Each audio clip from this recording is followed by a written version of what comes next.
Talk to us a little bit about Pretty Smart and like, can you talk about some of the origins, the brand, and how you got some of those early guests to support you? For sure. I started Pretty Smart in February of 2021.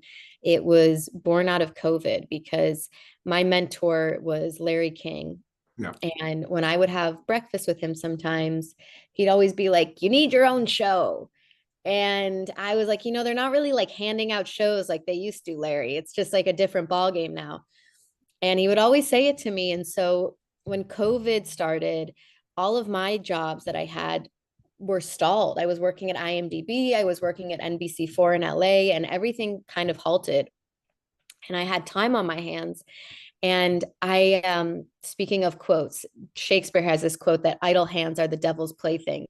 And I believe in that. I'm not good with idle hands. I like to be doing things very goal oriented. It makes me happy. So I thought now's the time to launch the show that I've always wanted to make. I have some time. And so I'd had this idea for Pretty Smart for years, and I finally got to put it in motion. So basically the origin story is I am a TV host and journalist, and I was doing a morning show in Chicago. And I read this book called Beauty Sick, and it's by Dr. Renee Engeln. She's a psychologist out of Northwestern, and I open the first page, and one of the first studies that she cites is that 54% of women would rather be hit by a truck than considered fat. Wow. And my stomach dropped when I read that because, you know, I had done a lot of work on healing my relationship to food and my body. And if you had asked me in high school, I probably would have said hit by a truck, or is it a Prius, or how fast is the truck going? And when I read that, I felt really kind of embarrassed that that's how I felt, because I had been given this beautiful life, this beautiful opportunity, and I was so consumed by food, I guess, and how I looked. And so I started thinking about the most beautiful women in my life and the most beautiful women I'd ever interviewed. And I started asking people who the most beautiful women they thought, like, who were the most beautiful women. And not one person said, that girl on Instagram or the one from that commercial. Everybody said their mother, their grandmother, their sister, their daughter.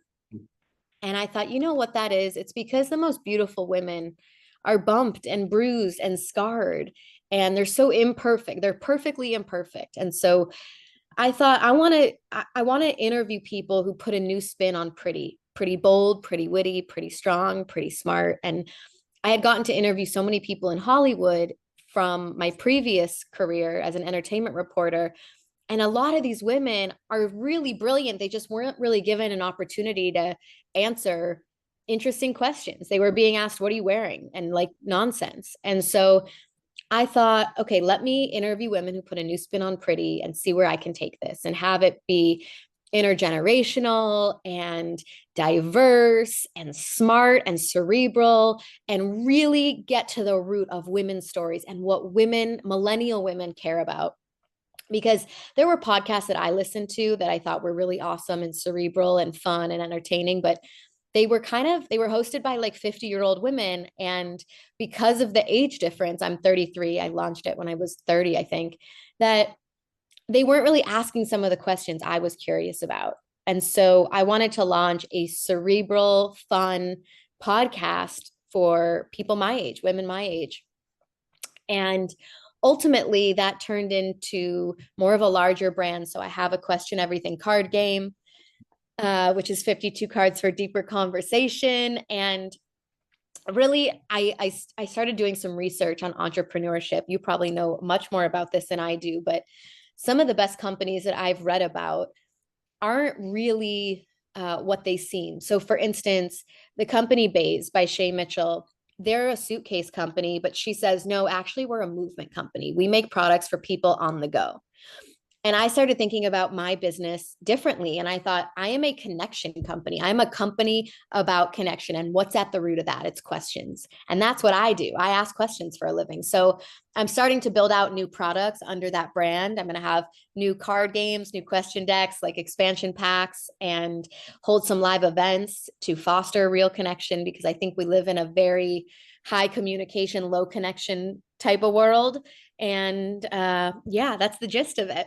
Yeah, and your team, you and your team do a great job. I love the marketing and just like the feel of the podcast. Like every time you watch it, just feels like you're just having a conversation. And as you said, that mindset of being seen, right? And I think about even when you're talking about different women's stories throughout time, I was watching Maya Angelou's documentary, and it's just also those are the type of people that really, when you hear their story, it changes something in you, right? Because you're like, how Oh, did this yeah. person persevere through all this? Like so many people would have quit, so many people would have stopped.